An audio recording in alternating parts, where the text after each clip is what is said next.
अगर आपको इस बार 80 प्लस एमसीक्यूज़ का टारगेट कवर करना है तो आप हमें इस नंबर पे कांटेक्ट और व्हाट्सअप करिए, जिसमें आपको मिलेगा डेली वीडियो पीडीएफ नोट्स और ऑनलाइन टेस्ट सीरीज़। सो जल्दी से ज्वाइन करिए। इतिहास के स्रोत के बारे में देखिए, पहले हमने पढ़ा था। देखिए, पहले हमने मगध साम्राज्य के बारे में पढ़ा था ना, यहाँ पे नंद वंश के बारे में। अब देखिए, मौर्य वंश की शुरुआत जो होती है वो कहाँ से होती है, मौर्य वंश के बारे में हमें कहाँ से पता चलता है। देखिए, सबको ये पता है कि मौर्य वंश की जो शुरुआत थी वो चंद्रगुप्त मौर्य ने की थी। ठीक है, तो उनके जो आगे जो उनका जो बेटा था बिंबिसार था, फिर राजा अशोक थे, तो ऐसे करके मौर्य वंश के जो ये राजा थे। अब इनकी शुरुआत कहाँ से हुई है, कैसे हुई है, ये हम आप इसमें पढ़ेंगे। इनके कुछ महान राजाओं के बारे में इसमें पढ़ेंगे। आपको पता है कि जैसे देखिए, चाणक्य ने एक पुस्तक लिखी थी, किताब लिखी थी अर्थशास्त्र, और मेगास्थनीज की जो बुक थी इंडिका, ठीक है, मुद्रा राक्षस वगैरह जो काफ़ी विशाखादत्त द्वारा लिखी गई थी, काफ़ी ऐसी बुक्स आई थी तो जिसके द्वारा हमें मौर्य इतिहास के बारे में जानने को मिलता है। तो फ्रेंड्स, आइए चलिए देखते हैं। देखिए, मौर्य इतिहास के स्रोत यानी कि मौर्य इतिहास के बारे में हमें कहाँ से पता चलता है। देखिए, मौर्य इतिहास के स्रोत, मौर्य इतिहास के बारे में दो प्रकार के स्रोत उपलब्ध हैं। एक है साहित्यिक, दूसरा है पुरातात्विक। अब देखिए, दो तरह से पता चलता है, साहित्यिक और पुरातात्विक। साहित्यिक स्रोतों में कौटिल्य का अर्थशास्त्र, विशाखादत्त का मुद्रा राक्षस, मेगास्थनीज की इंडिका, बौद्ध साहित्य और पुराण है। यानी कि देखिए, कौटिल्य का अर्थशास्त्र बुक है, उसमें शासन व्यवस्था के, राज्य व्यवस्था के बारे में बताया गया है। ये आज का अर्थशास्त्र नहीं है, इकोनॉमी बेस्ड नहीं है। ये उस समय का अर्थशास्त्र है जिसमें पूरी राज्य व्यवस्था के बारे में बताया गया है। विशाखादत्त की जो किताब है मुद्रा राक्षस, उसके बारे में बताया गया है। ठीक है, तो मेगास्थनीज की जो बुक है इंडिका, जब सेल्यूकस निकेटर ने अपनी बेटी हेलेना की शादी कर दी थी चंद्रगुप्त मौर्य के साथ, तो वो जब दरबार में आया था उसने इंडिका बुक के बारे में लिखा था। इंडिका में बताया गया है कि मौर्य प्रशासन कैसा था, वैशाली जो उनकी राजधानी थी वो कैसी थी, ऐसे करके। ठीक है, और बहुत साहित्य और पुराण है इसके बारे में भी, इसमें भी हमें मौर्य इतिहास के बारे में पता चलता है। पुरातात्विक स्रोतों में अशोक के शिलालेख और अभिलेख और वस्तुओं के अवशेष जैसे कि चांदी और तांबे के छेद किए सिक्के शामिल हैं। अब देखिए, साहित्यिक स्रोत हमने पढ़ लिए जो कि किताबें हैं। पुरातात्विक स्रोत क्या है कि जैसे अशोक है, इसके शिलालेख हैं, अभिलेख हैं, तो इन वस्तुओं से हमें इनके बारे में पता चलता है। तो देखिए, साहित्यिक स्रोत कौटिल्य अर्थशास्त्र, यह पुस्तक कौटिल्य, चाणक्य का दूसरा नाम, के द्वारा राजनीति और शासन व्यवस्था के बारे में लिखी गई थी। यह पुस्तक मौर्य काल के आर्थिक और राजनीतिक स्थिति के बारे में बताती है। कौटिल्य चंद्रगुप्त मौर्य मौर्य वंश के संस्थापक का प्रधानमंत्री था। अब देखिए, कौटिल्य ने ये बुक लिखी। सबसे पहले कौटिल्य थे कौन, ये चंद्रगुप्त मौर्य के प्रधानमंत्री थे। ठीक है, जिनकी वजह से चंद्रगुप्त मौर्य राजा बने। अब देखिए, ये पुस्तक, ठीक है, ये चाणक्य भी कई बार आ जाता है। चाणक्य क्या है, चाणक्य है या विष्णुगुप्त है, कौटिल्य का ही दूसरा नाम है। इस पुस्तक में देखिए, आपकी मौर्य काल के जो आर्थिक और राजनीतिक स्थिति है उसके बारे में बताया गया है। नेक्स्ट है मुद्रा राक्षस। देखिए, यह पुस्तक गुप्त काल यानी कि गुप्ता काल में विशाखादत्त द्वारा लिखी गई। यानी कि जो मुद्रा राक्षस किताब थी, ये गुप्ता जो पीरियड यानी कि जो गुप्त वंश, जो गुप्त काल था, उसमें लिखी गई थी विशाखादत्त के द्वारा। यह पुस्तक बताती है कि किस तरह चंद्रगुप्त मौर्य ने सामाजिक आर्थिक स्थिति पर रोशनी डालने के अतिरिक्त चाणक्य की मदद से नंद वंश को पराजित किया। यानी कि मुद्रा राक्षस की बुक में ये बताया गया है कि कैसे नंद वंश के राजा धनानंद को हराकर चंद्रगुप्त मौर्य राजा बने। इंडिका पुस्तक देखिए, इंडिका मेगास्थनीज द्वारा रची गई, जो कि चंद्रगुप्त मौर्य की सभा में सेल्यूकस निकेटर का दूत था। यह मौर्य साम्राज्य के प्रशासन, 7 जाति प्रणाली और भारत में गुलामी का ना होना दर्शाती है। यद्यपि इसकी मूल प्रतीक हो चुके हैं, यह पारंपरिक यूनानी लेखों और प्लूटॉर्च, स्ट्रैबो और अरियन के लेखों के उदाहरण के रूप में सहेजे हुए हैं।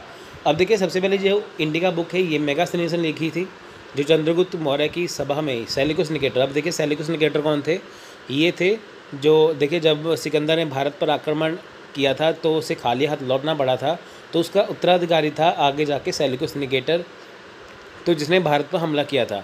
उस टाइम पे चंद्रगुप्त मौर्य राजा थे, तो सेल्यूकस निकेटर चंद्रगुप्त मौर्य से हार गया, तो बदले में उन्होंने अपनी बेटी की शादी, इनकी सेल्यूकस निकेटर ने अपनी बेटी हेलेना की शादी चंद्रगुप्त मौर्य से की। तो बदले में उन्होंने अपना जो दूत है मेगास्थनीज को भेजा। तब मेगास्थनीज ने यहाँ पे आके यानी कि मौर्य वंश जो मौर्य साम्राज्य था वहाँ पे आके इंडिका पुस्तक को लिखा। हालांकि देखिए ये ओरिजिनल बुक थी, वो किताब खो चुकी है, इसका बहुत कम पार्ट बचा है जिसके बारे में हमें मौर्य साम्राज्य के बारे में जानकारी मिलती है। आप ये देखिए कि अगर इंडिका पुस्तक पूरी होती तो हमें मौर्य साम्राज्य के बारे में और जानने को मिलता। बहुत साहित्य जैसे जातक मौर्य काल के सामाजिक आर्थिक स्थिति के बारे में बताता है, जबकि बौद्ध वृत्तांत महावंशा और दीपवंशा अशोक के बौद्ध धर्म को श्रीलंका तक फैलाने की भूमिका बारे में बताते हैं। अब देखिए बौद्ध साहित्य में ये बताया गया है कि कैसे जो राजा अशोक थे उन्होंने जो बौद्ध धर्म को श्रीलंका तक कैसे फैलाया था। दिव्यवंत तिब्बत बौद्ध लेख अशोक के बौद्ध धर्म का प्रचार करने के योगदान के बारे में जानकारी देते हैं। अब देखिए बौद्ध साहित्य जैसे दिव्यवंत है, तिब्बत बौद्ध लेख हैं, ये अशोका के बारे में बताते हैं कि अशोका ने कैसे बौद्ध धर्म का प्रचार किया था, कैसे उसने अपना योगदान दिया और कैसे उसने श्रीलंका तक अपना राज्य जो है वो श्रीलंका तक कैसे बौद्ध धर्म को फैलाया। पुराणों में देखिए, पुराण मौर्य राज्य और घटनाक्रमों की सूची के बारे में बताते हैं। पुराणों में बताया गया कि कैसे जो मौर्य राजा है वो कैसे कैसे मौर्य राजा बने, उनके बाद कौन आया। ठीक है, जो हम बताते हैं ना, जैसे कि पहले चंद्रगुप्त मौर्य आए, फिर बिंदुसार आए, फिर उनका बेटा आया अशोक आया। तो करते करते ये चीज़ें इसमें लिखी गई हैं पुराणों में।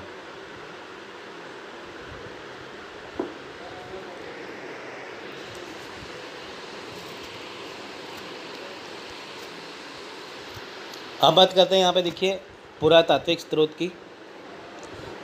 देखिए यहाँ पे क्या है, अशोक के अभिलेख हैं, इनकी अशोक के अभिलेख। अब देखिए अशोका के समय में इनकी जो राजा अशोक थे उनके समय में जो स्तंभों पे, दीवारों पे, ठीक है, जो अभिलेख लिखे गए थे उनके बारे में भी हमें पता चलता है। अब देखिए अशोक के अभिलेख भारत के विभिन्न उप महाद्वीपों में शिलालेख, स्तंभ लेख और गुफा शिलालेख के बारे में पाए जाते हैं। इन अभिलेखों की व्याख्या जेम्स प्रिंसेप, यहाँ पे प्रिंकेप लिखा है, अब प्रिंसेप आएगा, ने 1837 AD में किया था। अब देखिए सबसे बड़ा यही क्वेश्चन बनता है कि जो अशोका के यानी कि जो राजा अशोक के जो अभिलेख हैं उसे किसने डिकोड किया है या किसने उसकी व्याख्या की है, तो वो एक ही आदमी कर पाया है जिसका नाम है जेम्स प्रिंसेप, जिसने 1837 में किया था। उसने पढ़ा था कि जो अशोक ने अपने स्तंभों पर लिखा हुआ है वो एक्चुअल में लिखा क्या गया है। ज़्यादातर अभिलेखों में जो अशोक की जनता को घोषणाएँ हैं, जबकि कुछ में अशोक के बौद्ध धर्म को अपनाने के बारे में बताया गया है। अब देखिए जितने भी अशोक के जो शिलालेख जो या अभिलेख जो लिखे गए हैं, चाहे वो स्तंभ पे हैं चाहे वो गुफा में हैं, उसके बारे में उसमें यही लिखा गया है कि जो अशोक है वो जनता को क्या घोषणाएं कर रहा है, यानी कि जनता के प्रति वो क्या ऑर्डर निकाल रहा है, उसके बारे में इसमें बताया गया है। और कुछ में यानी कि कुछ शिलालेखों में अशोक के बौद्ध धर्म को अपनाने के बारे में भी बताया गया है। वस्तु अवशेष देखिए, वस्तु अवशेष जैसे NBTW यानी कि उत्तर काल के पॉलिश के बर्तन, चांदी और तांबे के छेद किए सिक्के मौर्य काल पर रोशनी डालते हैं। देखिए चांदी और तांबे के छेद का मतलब जो सिक्का है उसके बीच में छेद होता है ना, जैसे आप देखिए आपके पास भी सिक्का कोई होगा उसमें छेद होता है सिक्के में, ठीक है, वो मौर्य काल के अवशेष पर रोशनी डालते हैं। तो फ्रेंड्स अब हम इसके राजाओं के बारे में बात करेंगे। देखिए अब हम बात करेंगे मगध साम्राज्य के कुछ महत्वपूर्ण शासक के बारे में। तो पहले बात आएगी चंद्रगुप्त मौर्य की, यानी कि चंद्रगुप्त मौर्य ये 322 से 298 BC यानी कि ईसा पूर्व तक यहाँ पे रहे थे। ठीक है, देखिए विद्वानों के अनुसार चंद्रगुप्त मौर्य केवल 25 वर्ष का था जब उसने नंद राजा धनानंद को पराजित करके पाटलिपुत्र पर कब्जा कर लिया। तो फ्रेंड्स यहाँ पे लिखा है 25 वर्ष, जबकि वो कम उम्र में ही उसने जो अपना शासन जो कायम कर लिया था। ठीक है फ्रेंड्स, अब देखिए यहाँ पे ये साल इतना इम्पोर्टेंट नहीं है, यहाँ पे ये इतना इम्पोर्टेंट है कि नंदवंश का जो धनानंद राजा था उसको पराजित करके चंद्रगुप्त मौर्य है वो मगध साम्राज्य के सम्राट बने। ठीक है, जिससे उन्होंने मौर्य वंश की स्थापना कर दी।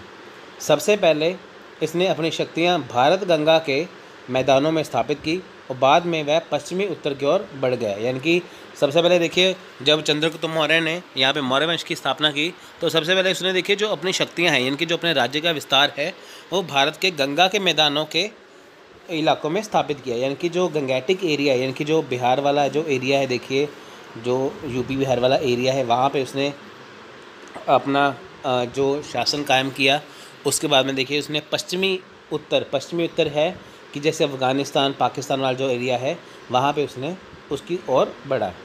चंद्रगुप्त ने शीघ्र ही पंजाब के पूरे प्रांत पर विजय प्राप्त की। सेल्यूकस निकेटर अलेक्जेंडर के यूनानी उत्तराधिकारी ने उत्तर के दूरतम में कुछ ज़मीन पर अपनी पकड़ बना ली। अब देखिए हुआ क्या था कि जब अलेक्जेंडर यानी कि सिकंदर जब भारत पर आक्रमण किया था तो वो उसे जीत नहीं पाया था। पहली बात तो वो पंजाब के राजा जो उस समय पोरस थे उनसे हार गया था, तो उसे वापस लौटना पड़ा था सिकंदर को। उसके बाद देखिए कि जब उसका सपना पूरा करने के लिए यानी कि सिकंदर का या अलेक्जेंडर का सपना पूरा करने के लिए जब उसका उत्तराधिकारी सेल्यूकस निकेटर ने भारत पर हमला किया, तब देखिए यहाँ पे चंद्रगुप्त मौर्य राजा थे, तो उनसे वो सेल्यूकस निकेटर भी जीत नहीं पाया था। ठीक है, हालांकि उसने कुछ ज़मीन पर कब्जा कर लिया था पर वो पूरी तरह से जीत नहीं पाया था। अतः चंद्रगुप्त मौर्य को उसके खिलाफ एक लंबा युद्ध करना पड़ा और अंत में 305 बीसी के लगभग यानी कि 305 ईसा पूर्व के लगभग उसे हरा दिया और एक संधि पर हस्ताक्षर किए। यानी कि जब चंद्रगुप्त मौर्य और सेल्यूकस निकेटर के बीच में जब युद्ध हुआ तो युद्ध काफ़ी लंबा युद्ध हुआ, तो 305 बीसी में देखिए कि वो हार चुका था। ठीक है, यानी कि सेल्यूकस निकेटर तब हार चुका था और फिर एक संधि साइन की गई। अब देखिए कि जब भी कोई लड़ाई होती है उसके बाद संधि साइन जरूर की जाती है। इस संधि के अनुसार सेल्यूकस निकेटर ने सिंधु के पार के क्षेत्र सौंपे। यानी कि जो संधि साइन हुई थी तो उसमें ये लिखा गया था कि जो सेल्यूकस निकेटर है वो सिंधु के पार जो क्षेत्र हैं जैसे आरिया, अरकोजिया यानी कि कंधार, ग्रोडोसिया, बलूचिस्तान, पुरोप, निशे, काबुल। देखिए ये जो नाम अजीब से लग रहे हैं आपको, ये ग्रीक भाषा में नाम है तो हिंदी भाषा में साथ में दिया गया है। तो सारे ही ये जो इलाके हैं जिनके ऊपर सेल्यूकस निकेटर का कब्जा था, ये ग्रीक का कब्जा था, तो उन्होंने मौर्य साम्राज्य को यानी कि चंद्रगुप्त मौर्य को दे दिया और बदले में चंद्रगुप्त मौर्य ने सेल्यूकस निकेटर को 500 हाथी जो भेंट किए। सेल्यूकस ने देखिए अपनी जो पुत्री, इसका यहाँ पे नाम नहीं लिखा गया, यहाँ पे उसका नाम है हेलेना। ठीक है, हेलेना, इंग्लिश में बोलूँगा HELENA। सेल्यूकस निकेटर ने अपनी जो पुत्री थी हेलेना, उसकी जो शादी थी वो चंद्रगुप्त मौर्य के साथ कर दी। ठीक है, तो यह माना जाता है कि चंद्रगुप्त मौर्य ने सेल्यूकस निकेटर की जो पुत्री से विवाह किया ताकि इस गठबंधन को पक्का कर लिया जाए। अब देखिए जब उसने यानी कि यूनानी जो सेल्यूकस निकेटर था उसने अपनी पुत्री का विवाह कर दिया मौर्य साम्राज्य के जो शासक चंद्रगुप्त मौर्य के साथ, तो उनके संबंध जो है वो काफ़ी अच्छे हो गए थे। आप देखिए कि एक जगह पर सिकंदर के टाइम पे दोनों दुश्मन थे, जबकि यहाँ पे उनके जो दोस्ती है, जो उनकी दुश्मनी है वो रिश्तेदारी में बदल चुकी थी। इस तरह उसने सिंधु प्रांत पर नियंत्रण पा लिया जिसका कुछ भाग अब आधुनिक अफगानिस्तान में है। अब देखिए इस तरह से क्या हुआ कि उसने सिंधु प्रांत यानी कि जो सिंधु नदी का जो एरिया है, तो जो आज का आधुनिक अफगानिस्तान है, जो आज का अफगानिस्तान है, वहाँ पे उसने कब्जा कर लिया। बाद में चंद्रगुप्त मौर्य ने देखिए मध्य भारत की तरफ चला गया और नर्मदा नदी के उत्तर प्रांत पर कब्जा कर लिया। ठीक है, तो बहुत ज़्यादा इंपॉर्टेंट है। धीरे धीरे वो अपने राज्य का विस्तार करने लग गए। अब देखिए इस संधि के अलावा सेल्यूकस ने मेगास्थनीज, यहाँ पे मेगास्थनीज है, सेल्यूकस ने मेगास्थनीज को चंद्रगुप्त और डैमकोस को बिंदुसार के सभा में यूनानी दूत बनाकर भेजा। यानी कि यहाँ पे क्या बात हो रही है कि जो सेल्यूकस था वो यहाँ पे ये बात हो रही है कि जो मेगास्थनीज था वो चंद्रगुप्त मौर्य के टाइम पे यूनानी राजदूत था और डायमेकस जो था वो बिंदुसार के टाइम पर यूनानी राजदूत था। ठीक है फ्रेंड्स, तो यानी कि ग्रीक का जो राजदूत था ही, तो दोनों के अलग अलग टाइम पे था। मेगास्थनीज था चंद्रगुप्त मौर्य के टाइम पे और डायमेकस था बिंदुसार के टाइम पे। चंद्रगुप्त ने अपने जीवन के अंत में जैन धर्म को अपना लिया और अपने पुत्र बिंदुसार के लिए राजगद्दी छोड़ दिया। देखिए चंद्रगुप्त ने देखिए जो अपना अंतिम धर्म, जो अपना अंतिम जीवन का जो अंतिम वर्ष थे उसने जैन धर्म को अपनाया। ठीक है, आप देखिए कि जो उनका पोता है आगे चल के जो अशोक है, उन्होंने भी अपना जो बौद्ध धर्म को अपनाया, जबकि ये जैन धर्म को अपना रहे हैं। तो बिंदुसार के लिए अपनी राजगद्दी छोड़ी, यानी कि इसके बाद जो बिंदुसार है वो राजगद्दी पर बैठ गया। बाद में चंद्रगुप्त मौर्य देखिए भद्रबाहु के नेतृत्व में, अब भद्रबाहु देखिए कौन है, ये जो जैन संत हैं उनके जो हेड थे। ठीक है फ्रेंड्स, यानी कि जो भद्रबाहु हैं वो जैन धर्म के जो गुरु थे, जिनकी शरण में चंद्रगुप्त मौर्य ने जैन धर्म को स्वीकारा था। इनके साथ देखिए मैसूर के निकट जो श्रवणबेल गोला चले गए और वह अपने आप को भूखा रखकर जैन प्रथा के अनुसार मृत्यु प्राप्त की। ठीक है, अब देखिए चंद्रगुप्त मौर्य इतने महान शासक थे, जीवन के अंतिम वर्षों में उन्होंने भूखा रह के जैन प्रथा के अनुसार चले और बाद में वो भूख की वजह से मर गए। ठीक है, तो आपको एक क्वेश्चन एग्जाम में पूछते हैं, बताइए कि चंद्रगुप्त मौर्य ने जब जैन धर्म को स्वीकारा था तब उनके गुरु कौन थे? तब थे भद्रबाहु। अब देखिए नेक्स्ट है बिंदुसार। बिंदुसार की बात करेंगे यहाँ पे। इनका जो शासनकाल है वो है 297 से 272 BC के बीच में। अब देखिए चंद्रगुप्त ने 25 सालों तक शासन किया और इसके बाद इसने अपने पुत्र बिंदुसार को लिए राजगद्दी छोड़ दी। बिंदुसार को यूनानियों द्वारा अमित्र घटा कहा गया, जिसका मतलब है दुश्मनों का कातिल। अब देखिए बिंदुसार कब आए थे? चंद्रगुप्त मौर्य के बाद। अब देखिए जो बिंदुसार है उसको यूनानियों ने क्या कह के पुकारा था? अमित्र घटा। आपको याद होगा कि मैंने अपने पिछले लेक्चर में आपको बताया था कि जो यूनानी हैं उन्होंने चंद्रगुप्त मौर्य को यूनानी भाषा में किस नाम से बुलाया था? अगर आपको याद है तो आप मेरे को कमेंट बॉक्स में लिख के बताइए।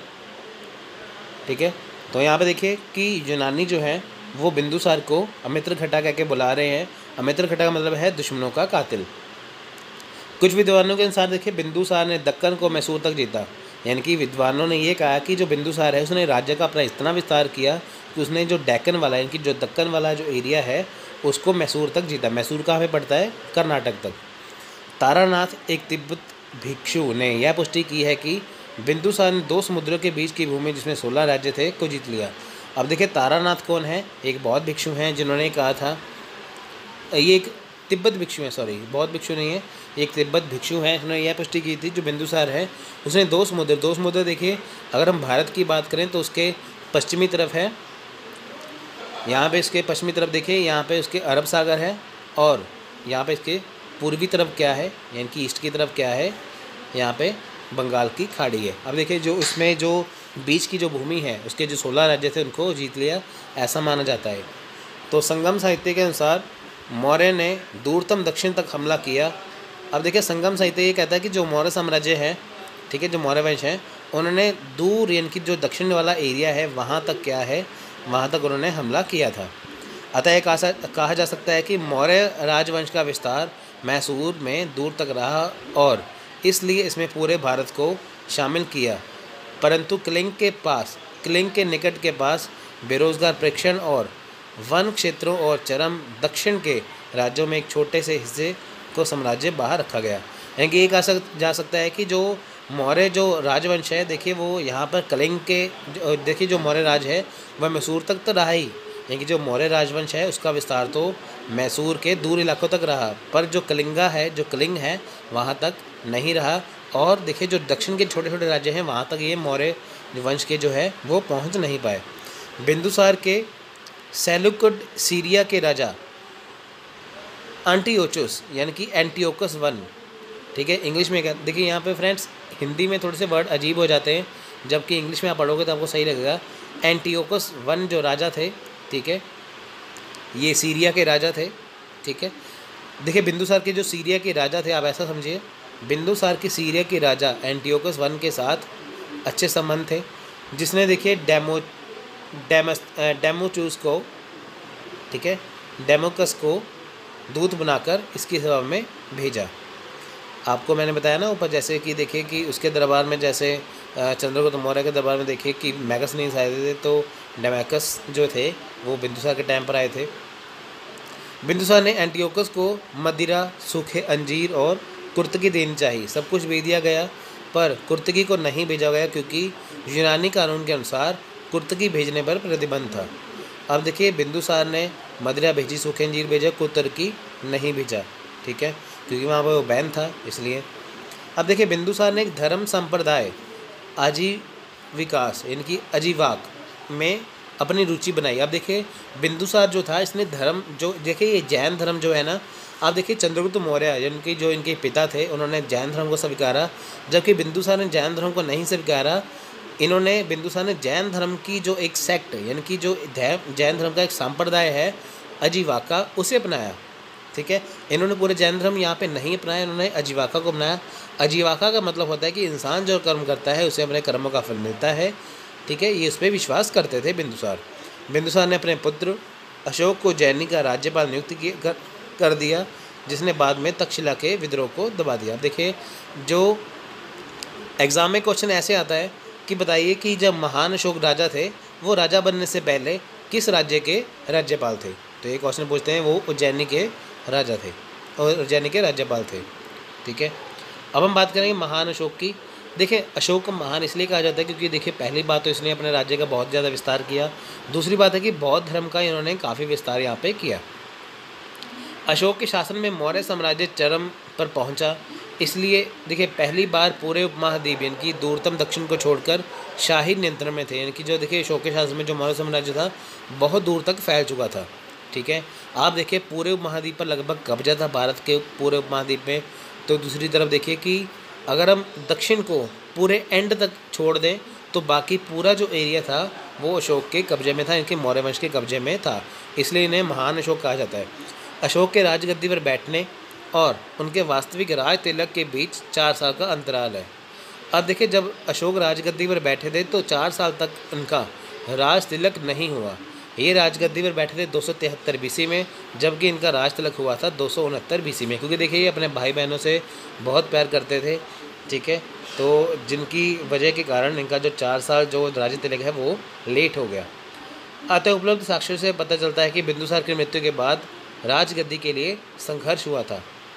देखिए 4 साल के लेट होने का ये कारण माना जाता है कि जो अशोक था वो बिंदुसार की जब मृत्यु होगी तो राजगद्दी के लिए होड़ मच गई कि अब कौन गद्दी पे बैठा था, जिसके लिए विवाद खड़ा हो गया, ठीक है। तो जिसकी वजह से 4 साल इनका राज तिलक जो लेट हो गया। अब देखिए राजा की गद्दी पर बैठ तो गए, पर इनके जो भाई बहन हैं उन्होंने मानने से इनकार कर दिया था, जिसके बाद इन्हें ऑफिशियली तौर पर 4 सालों के बाद इनका राज तिलक हुआ। अब देखिए हालांकि अशोक का उत्तराधिकारी बनना एक विवाद था। अब देखिए जो अशोक थे ये सबसे छोटे थे पुत्र। हालांकि जब देखिए कोई राजा मरता है तो उसका बड़ा पुत्र जो है वो राजगद्दी पर बैठता है, जबकि अशोक सबसे छोटे थे। फिर भी देखिए जब उत्तराधिकारी बने तो ये विवादों से घिर गए। अशोक के शासन की सबसे महत्वपूर्ण घटना उसका कलिंग के साथ 261 बीसी में विजय युद्ध था। अब देखिए अशोक के जो शासन की सबसे महत्वपूर्ण घटना कौन सी है, कलिंग के ऊपर जब इन्होंने आक्रमण किया। अब देखिए कलिंग के युद्ध के बाद ही इनका जो धर्म जो परिवर्तन हो गया, इनके बाद इन्होंने बौद्ध धर्म अपनाया। जब देखिए कलिंग के युद्ध में जब बहुत सारी मारकाट होगी, कितने सैनिक वगैरह सब कुछ मर गए, तो इनको समझ में आया कि अगर अब सब मर जाए तो राज किसके ऊपर किया जाएगा, ठीक है। तो दुनिया में कुछ नहीं रखा हुआ, इसलिए इन्होंने फिर बौद्ध धर्म को अपनाया। तो इनका जो परिवर्तन है यहाँ पे हुआ। युद्ध के असली कारणों का कोई साक्ष्य मौजूद नहीं था, परंतु दोनों तरफ भारी नुकसान हुआ था। वही बात आगे ना यहाँ पे, अशोक इन घावों से दुखी था और उसने खुद युद्ध के परिणामों का उल्लेख शिलालेख 13 में किया था। अब देखिए क्वेश्चन यहाँ पे आता है कि जो अशोक ने कलिंग के ऊपर हमला किया था तो वो कौन से शिलालेख में लिखा गया है, वो लिखा गया है शिलालेख 13 में, ठीक है। यह शिलालेख 13 में क्या लिखा गया है कि अशोक ने जब कलिंग का हमला किया था उसके बारे में लिखा गया है। युद्ध के समाप्त होने के ठीक बाद मौर्य समाज से कलिंग को जोड़ लिया और आगे कोई भी युद्ध न करने का निश्चय किया। अब देखिए जब राजा अशोक जीत गए तो जो कलिंग था वो मौर्य साम्राज्य के साथ जोड़ लिया गया। तो हालांकि आगे कोई भी युद्ध ना करने का निश्चय यहाँ पे कर लिया। कलिंग युद्ध का एक अन्य सबसे महत्वपूर्ण परिणाम था अशोक का बौद्ध भिक्षु उपगुप्ता से प्रभावित होकर बौद्ध धर्म को अपना लेना। देखिए कलिंग के युद्ध के कारण वही बता रहा हूँ ना आपको, सबसे महत्वपूर्ण परिणाम क्या था कि अशोक ने अपना जो देखिए जो धर्म परिवर्तन कर लिया, जो अपना एक तरह से जीवन का परिवर्तन भी कर लिया, ठीक है। तो उन्होंने बौद्ध भिक्षु देखिए जो उपगुप्त से, आप देखिए कि मैंने आपको यहाँ ऊपर बताया था ना कि जो चंद्रगुप्त मौर्य थे उन्होंने भद्रबाहु जो जैन धर्म के जो थे, उनके जो जैन धर्म के भिक्षु थे उनके अनुसार जो था जैन धर्म को अपनाया। अब देखिए जो अशोक है, क्वेश्चन आता कि जब अशोक ने बौद्ध धर्म को अपनाया तो कौन से बौद्ध भिक्षु ने उन्हें बौद्ध धर्म को अपनाने के लिए कहा, तो किनके द्वारा ये उन्होंने बौद्ध धर्म को अपनाया, तो वो थे उपगुप्त, ठीक है, या उपगुप्त। देखिए अशोक ने जबकि एक बड़ी और ताकतवर सेना को शांति और सत्ता के लिए बनाए रखा, उसने अपने दोस्ताना रिश्ते एशिया और यूरोप के पार भी बनाए और बौद्ध प्रचार मंडलों को आर्थिक संरक्षण भी दिया। अब देखिए अशोक ने यहाँ पे युद्ध जो था बिल्कुल छोड़ दिया था। उसने जो अपनी सेना थी उनको शांति और सत्ता के लिए बनाए रखने के लिए कहा। अशोक ने देखिए जो एशिया है, यूरोप है, वहाँ पे अपने बहुत सारे अच्छे संबंध बनाए, ठीक है। यानी कि उसने वहाँ पे युद्ध करने से मना कर दिया, तो ये कहा कि हमें लड़ना नहीं चाहिए। तो राजा अशोक के टाइम पे जो मौर्य वंश था वो काफ़ी हद तक काफ़ी अच्छा चल रहा था, ठीक है, काफ़ी मजबूत था यहाँ पे। तो बौद्ध धर्म के देखिए प्रचार मंडलों को इन्होंने आर्थिक संरक्षण दिया, यानी कि काफ़ी कुछ दान भी दिया करते थे, जिससे बौद्ध धर्म आगे बढ़े। अशोक ने चोल और पांड्या के राज्यों और यूनानी राज्यों द्वारा शासित 5 प्रदेशों में धर्म प्रचारक मंडल भेजे। इसने सिलोन देखिए आज का श्रीलंका है, ठीक है, सिलोन का मतलब है आज का श्रीलंका। अब देखिए जो अशोक ने देखिए जो चोल पांड्या के जो राज्य हैं, यानी कि जो चोल वंश और पांड्या वंश के देखिए जो राज्य हैं और यूनानी जो राजाओं हैं उनके द्वारा देखिए ये 5 प्रदेशों में क्या थे, ये धर्म प्रचार मंडल भेजे। इनकी बौद्ध धर्म का प्रचार करने के लिए 5 मंडल जो भेजे गए। सिलोन इनकी श्रीलंका में, बर्मा में, दक्षिण पूर्व एशिया के हिस्से में काफ़ी जगह तक बौद्ध धर्म का प्रचार किया गया। महेंद्र तिवरा, ठीक है, कुणाल, तालुक अशोक के पुत्रों में विशिष्ट है। अब देखिए महेंद्र है, तिवरा है, कुणाल और तालुक, ठीक है, ये अशोक के पुत्रों में विशिष्ट थे। अब देखिए इसकी 2 पुत्रियां संघमित्रा और चारुमती थी। अशोक के 4 बेटे थे, ऊपर मैं बता चुका हूँ, 2 पुत्रियां थी, संघमित्रा और चारुमती। अब देखिए अशोक के जो एक बेटी यानी कि संघमित्रा और एक बेटा महेंद्र, अशोक ने अपने पुत्री संघमित्रा और अपने पुत्र महेंद्रा को दोनों को सिलोन यानी कि श्रीलंका में भेजा बौद्ध धर्म का प्रचार करने के लिए। देखिए सबसे बड़ा क्वेश्चन एग्ज़ाम में आता है जिसमें काफ़ी ट्रिक्स है कि बताइए कि जो गया यानी कि जो बिहार के जो बौद्ध गया में जो बोधि वृक्ष है वो ओरिजिनल वैसा ही वृक्ष कौन से देश में है, तो वह है श्रीलंका में। अब कारण क्या, आपको मैं छोटी सी कहानी बताता हूँ। देखिए जब अशोक ने संघमित्रा और महेंद्रा को भेजा श्रीलंका में प्रचार करने के लिए, तो जो ओरिजिनल जो बोधि जो वृक्ष था उसकी टहनी को उन्होंने दिया कि ताकि वो जाके उसको वहाँ पे गाड़े। अब देखिए जब संघमित्रा और जो महेंद्र हैं ये जब पहुँचे श्रीलंका में, तो उन्होंने उस टहनी को, इनकी जो बोधि वृक्ष है जो गया बिहार से जो उसकी टहनी है वहाँ पे उसने उसे गाड़ा, तो वहाँ पे क्या है एक और बोधि वृक्ष जो है वो पैदा हुआ। तो सेम वैसा ही वहाँ पे वृक्ष भी पाया जाता है, ठीक है, उसकी उतनी ही महानता मानी जाती है। अब देखिए सम्राट अशोक के बारे में व्यापक जानकारी, कलिंग आक्रमण और शिलालेख के बारे में हम यहाँ पे थोड़ा सा देख लेते हैं। देखिए शिलालेख तो हम वैसे अच्छे तौर पर तो हम अपने नेक्स्ट लेक्चर में करेंगे, तो यहाँ पे देख लेते हैं एक बार। देखिए अशोक मौर्य वंश का तीसरा सम्राट था। इससे पहले 2 कौन से थे, चंद्रगुप्त मौर्य, बिंदुसार, यानी कि चंद्रगुप्त मौर्य इनके दादा और बिंदुसार इनके पिता। मौर्य वंश के संस्थापक उनके पितामह चंद्रगुप्त मौर्य थे।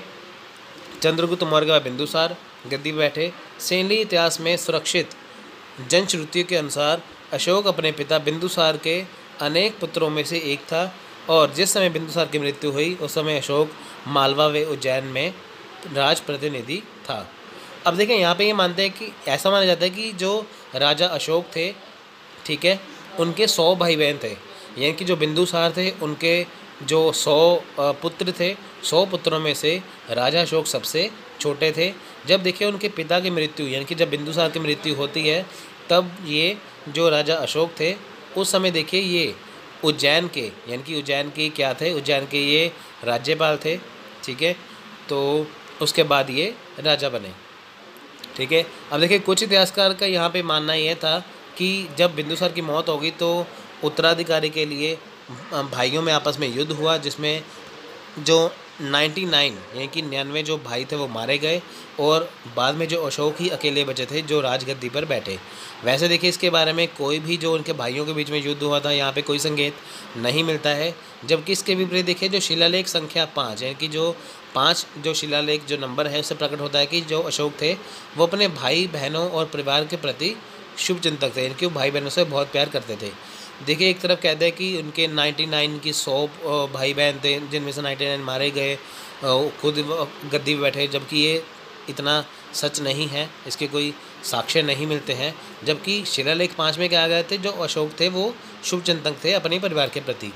तो गद्दी पर बैठने के 4 वर्ष तक देखिए उनका राज्याभिषेक नहीं हुआ, इसे इस बात का प्रमाण माना जाता है कि उसको राजा बनने के प्रश्न पर कुछ विरोध हुआ होगा। आप देखिए इनकी जब ऐसा माना जाता है, युद्ध का नहीं माना जाता, ऐसा माना जाता है कि जब राजा अशोक गद्दी पर बैठे, उनका 4 साल तक राज्याभिषेक नहीं हुआ, तो कुछ ना कुछ गड़बड़ तो ज़रूर थी, जबकि यहाँ पे पूरी तरह से स्पष्ट नहीं हो पाई। अशोक सीरिया के राजा एंटियोकस II और कुछ अन्य यवन राजाओं का समसामयिक था। अब देखिए सीरिया के जो राजा था एंटियोकस I जो था वो बिंदुसार के समसामयिक थे। अब जो एंटियोकस II है वो अशोक के टाइम के जो समसामयिक है। समसामयिक का मतलब है यहाँ पे कि वो जब राजा अशोक यहाँ पे इंडिया के जो राजा थे, तो उस टाइम पे सीरिया के राजा एंटियोकस II थे। देखिए जिनका उल्लेख कहाँ पे मिलता है, संख्या 8 में, जो अशोक का जो शिलालेख है संख्या 8 में। इससे पता चलता है कि अशोक 3री शताब्दी ईसा पूर्व के उत्तरार्ध में राज्य किया, किंतु उसके राज्याभिषेक का सही समय अभी तक नहीं पता चलता। उसने 40 वर्ष तक राज किया, इसलिए शायद राज्याभिषेक के समय वह युवक ही रहा होगा। अशोक का पूरा नाम अशोक वर्धन था। अब देखिए अशोक का पूरा नाम क्या है, अशोक वर्धन, ठीक है। 40 वर्ष तक उन्होंने राज किया, तो कहते हैं कि जब वो राजगद्दी पर बैठे 4 साल तक देखिए उनका राज्याभिषेक नहीं हुआ, जिनकी डेट नहीं पता चल पाती है, तो 269 यानी कि 269 या 267 जो है वो मानी जाती है उनके राज्याभिषेक की जो तिथि। देखिए अशोक का कहीं पे नाम भी अशोक नहीं है। अगर आप उनका कोई भी हिस्ट्री उठा के दे लो, इतिहास उठा के देखो कि अगर आप कोई भी शिलालेख पढ़ते हैं तो उनका नाम यहाँ पे अशोक नहीं है, डायरेक्ट अशोक नाम नहीं दिया गया है, ठीक है। वो उनका नाम दिया गया है देवानम पियादासी। यहाँ पे लिखा देखिए अशोक वर्धन नाम था, उसके लेखों में उसे सदैव देवानम पिय का क्या मतलब है, देवताओं के प्रिय राजा, यानी कि अशोक का ओरिजिनल नाम यहाँ पे नहीं दिया गया है, उनको देवानम पिय के नाम से दिया गया है, बताया गया है, यानी कि देवताओं का प्रिय राजा, और प्रिय दर्शन यानी कि प्रियदर्शी संबोधित किया गया है। केवल यास्की के लघु शिलालेख में उसको दीवानम पिय अशोक लिखा गया है, ठीक है। यहाँ पे यास्की है, यहाँ पे मस्की भी है, ठीक है। अब देखिए अशोक का कहीं पे भी नाम अशोक नहीं है, सिर्फ मस्की का जो शिलालेख है वहाँ पे उसका नाम अशोक है। तो आपको क्वेश्चन पूछेंगे, बताइए कि अशोक का पूरा जो अशोक नाम है वो किस जगह पे है, वो मस्की में है, जो साउथ में पड़ता है, दक्षिण भारत में, ठीक है। तो वैसे उसका क्या नाम फेमस है, देवानम पियदासी या देवता को प्रिय राजा, ठीक है। यहाँ पे देखिए कलिंग का थोड़ा आक्रमण पढ़ लेते हैं। यहाँ पे देखिए अशोक के राज्यकाल के प्रारंभिक 12 वर्षों का कोई सुनिश्चित विवरण उपलब्ध नहीं है। इस काल में अपने पूर्ववर्ती राजाओं की तरह वह भी सामाजिक कार्यक्रमों, शिकार, मांस भोजन और यात्राओं में प्रवृत्त रहता था, किंतु उसके राज्यकाल के 13वें वर्ष में उसके जीवन में एक बड़ा बदलाव आ गया। इस वर्ष राज्याभिषेक के 8 वर्ष बाद उसने बंगाल की खाड़ी के तीरवर्ती राज्य पर कलिंग आक्रमण किया। अब देखिए यहाँ पे ये बताया गया है कि जब अशोक का जो राज्यकाल था, पहले 12 वर्षों में देखिए कि यहाँ पे कुछ निश्चित विवरण उपलब्ध नहीं है कि उन्होंने अपने जीवन काल में क्या किया था। ऐसा माना जाता है कि इन 12 वर्षों में देखिए उसने अपने जो काल था, जो उनका जो टाइम पीरियड था, उन्होंने उसमें जो सामाजिक कार्य यानी कि जो हर एक राजा करता है, जो शिकार करता है, मांस भोजन खाता है और यात्राएँ करता है, वो किया होगा। जब इनके 12 वर्षों के बाद जब इनका 13वां वर्ष स्टार्ट हुआ राज्यकाल का, तब इनके जीवन में बहुत बड़ा बदलाव आया। तब इनका देखिए जब इनका जो राज्याभिषेक जो है हो चुका था, तो उसके 8 वर्ष बाद देखिए इन्होंने जो बंगाल की खाड़ी के पास ये जो कलिंग है उस पर हमला किया। कलिंग राजा उस समय महानदी और गोदावरी के बीच क्षेत्र में विस्तृत था, यानी कि जो कलिंग राज्य था वो कहाँ पे है, वो महानदी और गोदावरी के बीच में है। इस युद्ध के कारण का पता नहीं चलता। अब देखिए यह नहीं पता चलता कि कलिंग का युद्ध हुआ क्यों था, लेकिन उसने कलिंग को विजय करके अपने राज्य में मिला लिया। इस युद्ध में भयंकर रक्तपात हुआ और 1 लाख व्यक्ति मारे गए, 1.5 लाख बंदी बना लिए गए तथा इस विनाशोत्पीड़न से बहुत पश्चाताप हुआ और वह युद्ध से घृणा करने लगे। अब देखिए बहुत मारकाट हो चुकी थी, तो अशोक को समझ में आया कि ये सब कुछ व्यर्थ हो गया। चाहे उसने देखिए कलिंग को अपने राज्य में मिला लिया, पर उसे बहुत सारा इसमें दुख हुआ था। देखिए इसके बाद ही अशोक ने अपने शिलालेखों के अनुसार धम्म में प्रवृत्त हुआ। यह धम्म का आशय बौद्ध धर्म से लिया जाता है और वह शीघ्र ही बौद्ध धर्म का न्याय बन गया। बौद्ध मतावलंबी होने के बाद अशोक का व्यक्तित्व एकदम बदल गया। अब देखिए जब इसके बाद यानी कि कलिंग के युद्ध के बाद जब अशोक ने जो बौद्ध धर्म को अपना लिया। देखिए यहाँ पे बात आई है धम्म की, अशोक का धम्म। धम्म का मतलब यहाँ पे धर्म से नहीं है बिल्कुल भी। अशोक का यहाँ पे ये मतलब है कि वो बौद्ध धर्म का प्रचार कर रहे हैं। ऐसा नहीं माना जाता कि अशोक जो है वो कहते कि आप बौद्ध धर्म को अपनाइए। अशोक का धम्म कभी नहीं कहता कि आप बौद्ध धर्म को अपनाइए। वो ये कहता है कि बौद्ध धर्म जो है वो आप उसे फॉलो कर सकते हैं, उसकी बातों को फॉलो कर सकते हैं, ज़रूरी नहीं है कि आप उसे अपनाएं ज़रूर। ठीक है, अशोक का धम्म यही कहता है। ठीक है, तो देखिए यहाँ पे ये बात लिखी है कि कितने मारे गए थे ऐसे कैसे करके। ठीक है, अब देखिए बौद्ध धर्म का रुख है, तो बौद्ध धर्म का रुख उसने तभी किया था। ठीक है, किसके बाद? कलिंग के युद्ध के बाद। कलिंग विजय के बाद अशोक व्यक्तिगत रूप से बौद्ध मतावलंबी हो गया। यह सिद्ध होती है कि उसने अपने आप को यास्की के लघु शिलालेख संख्या 1 में बौद्ध शाक्य बतलाया और भ्राबू के शिलालेख में 3 रत्नों बुद्ध, धर्म और संघ में अपनी आस्था व्यक्त की। अब देखिए यहाँ पे क्या बात आई है कि जो यास्की, जिसे आप मस्की भी कह सकते हैं फ्रेंड्स, मस्की भी है यहाँ पे, यास्की भी है, मस्की यास्की एक ही बात है, कि जो छोटा सा शिलालेख है एक, वहाँ पे देखिए बौद्ध शाक्य बतलाया गया है। जो भ्राबू का जो शिलालेख है वहाँ पे देखिए जो त्रिरत्न है, जो 3 रत्न हैं बौद्ध, उसमें बताया गया है। जो सारनाथ के जो शिलालेख हैं उसमें जो अशोक की जो बौद्ध तीर्थस्थलों की यात्राएं हैं उसके बारे में बताया गया है। ठीक है, बौद्ध भिक्षु देखिए संघ की एकता बनाए रखने का प्रयत्न किया और इससे भी यह प्रकट होता है कि वह बौद्ध मतावलंबी था। तो सिंपल सी बात ये है कि जो अशोक राजा थे कलिंग के युद्ध के बाद वो बौद्ध धर्म के बीच में चले गए। ठीक है फ्रेंड्स, तो करेंगे यहाँ पे अशोक के अभिलेखों और उसकी जगह के बारे में एक छोटा सा विवरण देखते हैं। यानी कि इसमें हम बात करेंगे अशोक के शिलालेख और अभिलेख के बारे में। तो चलिए जानते हैं। देखिए यहाँ पे बताया गया है अशोक के राजज्ञा और शिलालेख। ठीक है, जिसे आप अभिलेख भी कह सकते हैं, राजाज्ञा। ठीक है, देखिए राजाज्ञा का मतलब है कि अशोक के जो क्या क्या उन्होंने अपने राज्य के बारे में, अपने राज्य के लोगों को बताया था। तो क्या दर्शाता है, इसका स्थान क्या है? देखिए सबसे पहले 14 जो मुख्य शिलालेख हैं अशोक के, ठीक है, तो ये क्या दर्शाते हैं? ये धम्मा के सूत्र बताते हैं। अब देखिए धम्मा क्या है? अशोक धम्म। धम्म का मतलब यहाँ पे धर्म से नहीं है, धम्म का मतलब यहाँ से है कि अशोक ये कहते थे कि आप बौद्ध धर्म की जो बातें हैं उनको फॉलो कीजिए, ठीक है, ना कि बौद्ध धर्म को अपनाइए। वो कभी ये जोर नहीं देते थे। अशोक का धम्म देखिए ऐसा नहीं कहता कि आप बौद्ध धर्म को अपनाइए, वो कहते थे बौद्ध धर्म में लिखी बातों को आप फॉलो करिए। ठीक है, इसका स्थान देखिए, अगर 14 शिलालेखों की बात करते हैं, इसका स्थान कहाँ पे है? इसका स्थान है कलसी, जो देहरादून उत्तराखंड, मनशेरा इनकी हाजरा पाकिस्तान में है, जूनागढ़ गिरनार गुजरात में, जोगड़ा यानी कि गंजम उड़ीसा में, येरागुड्डी यानी कि कुर्नूल आंध्र प्रदेश और शाह बसगढ़ी यानी कि पेशावर पाकिस्तान में। ठीक है, तो देखिए ये बहुत इंपॉर्टेंट है, कहाँ कहाँ पे है। ठीक है, देखिए 2 कलिंग शिलालेख हैं। देखिए 14 मुख्य शिलालेख हमने बात कर ली, 2 कलिंग के जो शिलालेख हैं वहाँ पे देखिए आप। ठीक है, देखिए कलिंग युद्ध के बाद नया प्रशासन प्रणाली, यानी कि जब कलिंग का युद्ध हो गया उसके बाद नई शासन प्रणाली बनाई गई, जो 2 कलिंग शिलालेखों के बारे में है। अब देखिए है कहाँ पे? ये है दौली या तोसाली, ये पूरी उड़ीसा में है, और जोगड़ा गंजम और उड़ीसा में है। ठीक है, अब हम बात करेंगे लघु शिलालेख के बारे में, इनकी वो शिलालेख जो बहुत ही छोटे हैं। अब देखें यहाँ पे, ठीक है, आप देख सकते हैं यहाँ पे। ठीक है, अब ये देखिए क्या दर्शाते हैं यहाँ पे? ये दर्शाते हैं अशोक का निजी इतिहास और उसका धम्मा सारांश। अभी ये बताते हैं कि अशोक का जो निजी इतिहास क्या था, अशोक अपनी ज़िंदगी में कैसे थे, उसका धम्मा है, इनके जिसका धम्म है उसका सारांश क्या निकला। ये कहाँ पे? ये ब्रह्मगिरी कर्नाटक, रूपनथ यानी कि मध्य प्रदेश, सिद्धपुर कर्नाटक और मस्की आंध्र प्रदेश में। देखिए मस्की वही जगह है आंध्र प्रदेश की जो मैंने आपको बताया था कि देखिए सबसे पहली बात है कि अशोक का नाम किसी भी शिलालेख में अशोक नहीं है, उसका नाम देवानम पियादासी है। लेकिन मस्की जो आंध्र प्रदेश में है, ये एकमात्र ऐसी जगह है जहाँ पे अशोक को अशोक के नाम से जाना गया है, लिखा गया है। तो आपको क्वेश्चन पूछ सकते हैं, बताइए कि अशोक का जो ओरिजिनल नाम अशोक है वो कहाँ पे है? वो आंध्र प्रदेश में है। बबरू बेरात शिलालेख, अब देखें ये कहाँ पे है? ये अशोक का जो, ये क्या दर्शाता है? ये अशोक का बौद्ध धर्म में तब्दील होना बताता है। एग्ज़ाम में डायरेक्ट क्वेश्चन पूछते हैं, बताइए कि अशोक का जो बौद्ध में धर्म में परिवर्तन हो गया था तो कौन से शिलालेख में? बबरू बेरात में है।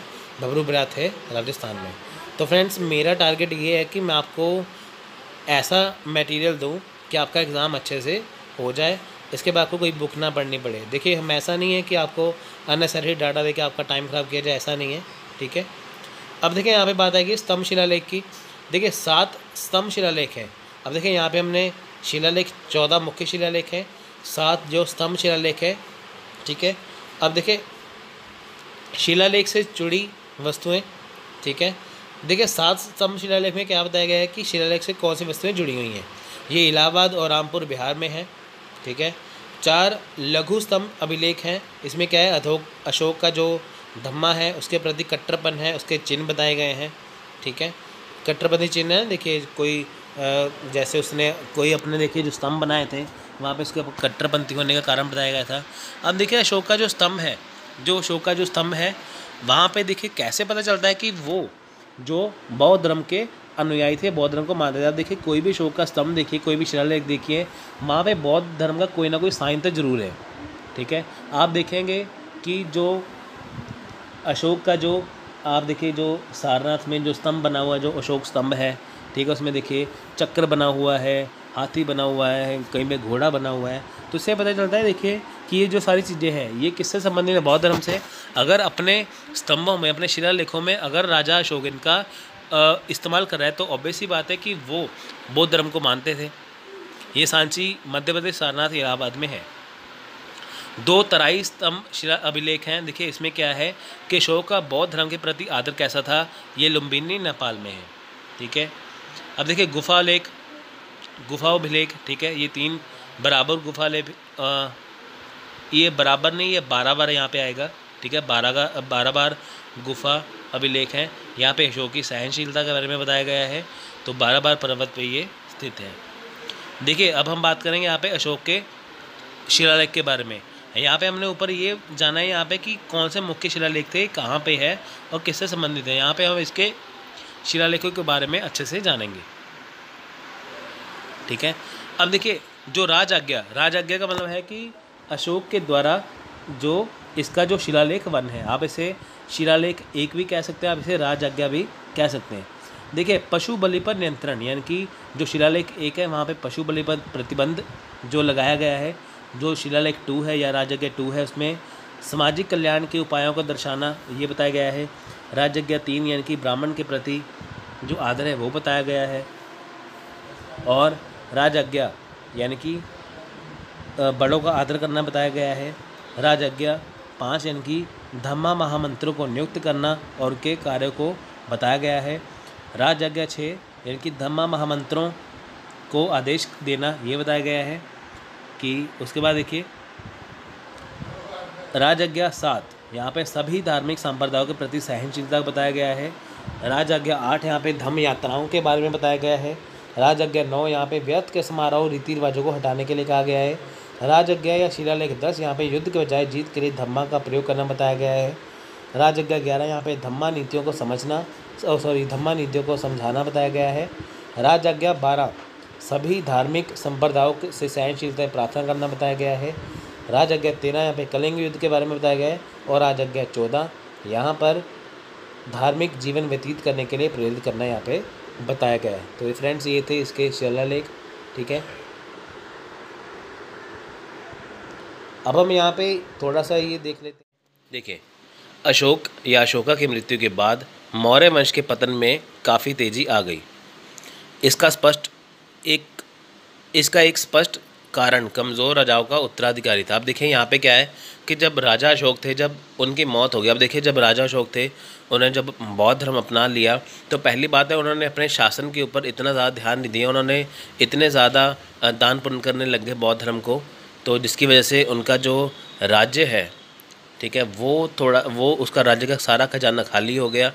तो उन्होंने ध्यान देना बिल्कुल बंद कर दिया। जो नॉर्थ वेस्ट फ्रंटियर है यानी कि जो अफ़गानिस्तान वाला एरिया है उसके ऊपर ग्रीक ने कब्जा कर लिया, यूनानियों ने।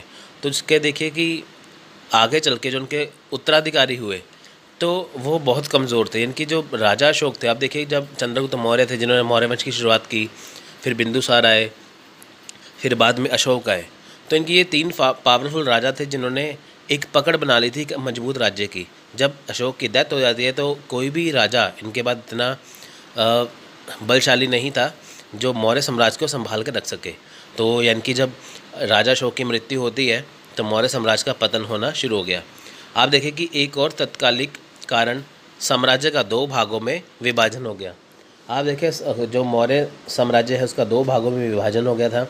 यदि बंटवारा ना होता तो यूनानी आक्रमण को रोककर मौर्य साम्राज्य को पहले की तरह दोबारा शक्तिशाली बनाया जा सकता था। आप देखिए कि जो मौर्य है वंश वो 2 भागों में बट गया, ठीक है। तो 2 भागों में बट गया, जिसके कारण क्या हुआ, जिसका फ़ायदा उठाते हुए जो यूनानियों ने आक्रमण कर दिया और काफ़ी विदेशी आक्रमण भी हुए। आप देखिए कि जब इनका अफ़गानिस्तान वाले एरिया पे यानी कि नॉर्थ वेस्ट फ्रंटियर पे इनका जब कब्ज़ा था तब वहाँ से 2 हिस्सों में बट गया। अगर वो ना बटा होता तो उनको जिन्होंने आक्रमण किया था उनको रोका जा सकता था, जिससे ये फिर से मौर्य साम्राज्य जो है दोबारा शक्तिशाली बन सकता था। ना तो राजा इतना ताकतवर था तो ना ही उसको संभालने वाले इतने ताकतवर थे, तो जिसकी वजह से ये राज्य ख़त्म होना शुरू हो गया। 232 ईसा पूर्व में अशोक की मृत्यु के बाद से ही मौर्य साम्राज्य के पतन की शुरुआत हो गई। अंतिम राजा बृहद्रथ की हत्या उसकी सेनापति पुष्यमित्र शुंग ने कर दी, जो एक ब्राह्मण था। आप देखिए जब नंद वंश था वो एक ब्राह्मण, फिर उसके बाद जब मौर्य वंश आया उसके बाद फिर से शुंग वंश आया जो कि फिर से ब्राह्मण वंश आया। जो अंतिम राजा थे बृहद्रथ उसकी हत्या कर दी गई, यानी कि जो राजा अशोक थे उनके बेटे थे राजा बृहद्रथ, उनकी हत्या कर दी उनके ही सेनापति पुष्यमित्र शुंग ने, क्योंकि उनको पता था ये राजा कमज़ोर है, ये इतना बलशाली नहीं है, जिसकी वजह से हत्या करके उन्होंने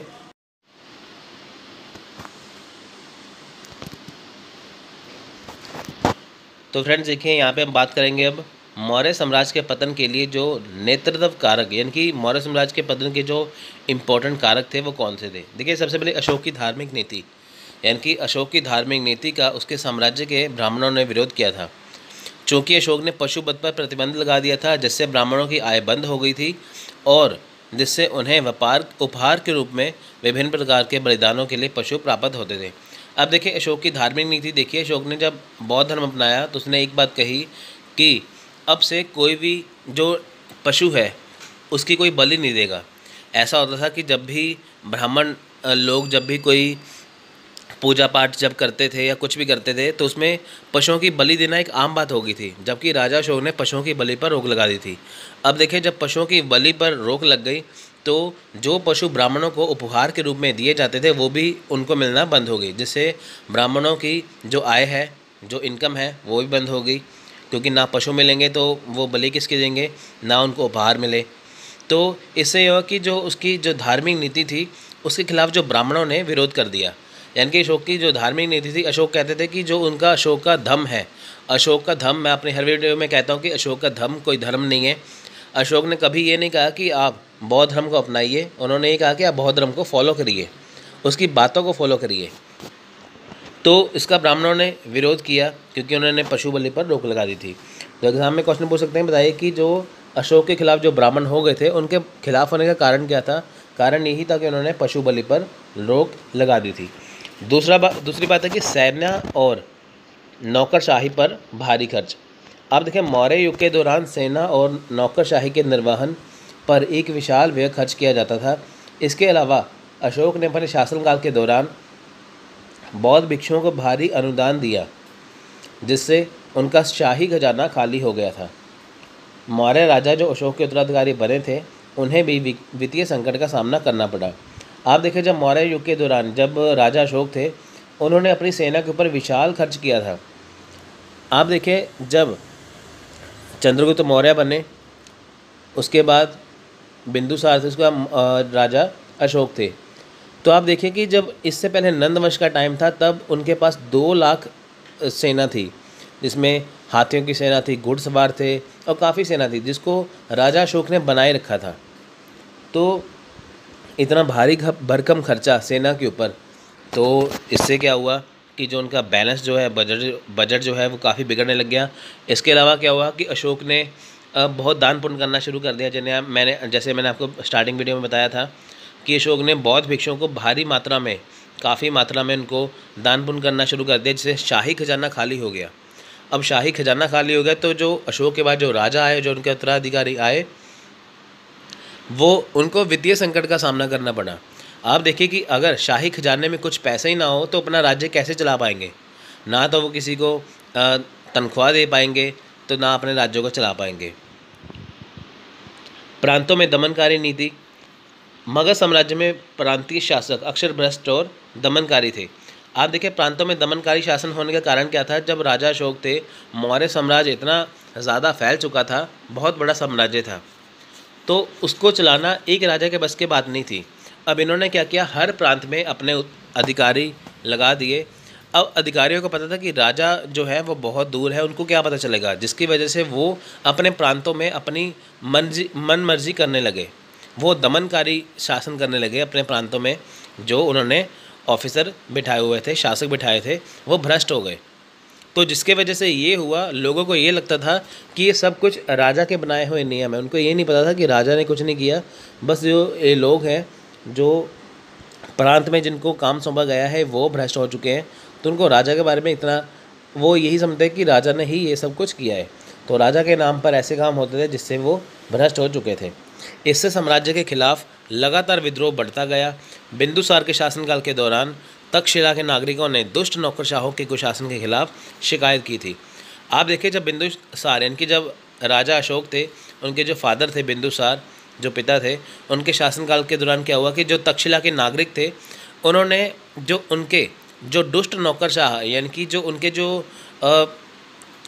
लोग जो राज करते थे वहाँ पे, उनके शासन के खिलाफ क्या था, बिंदुसार को शिकायत की थी।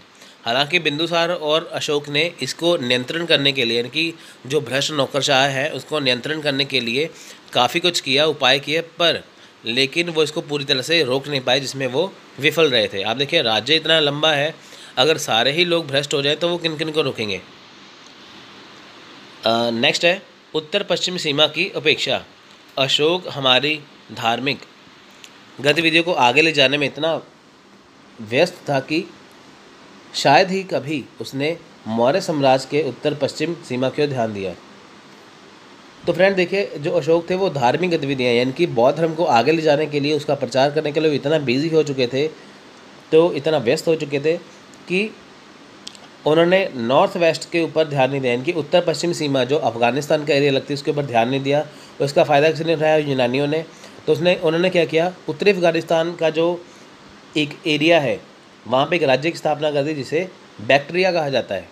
यानी कि उत्तरी अफगानिस्तान में उन्होंने एक राज्य की स्थापना की जिसे बैक्ट्रिया कहा जाता है। देखिए, सबसे पहले ये किसके अंडर था?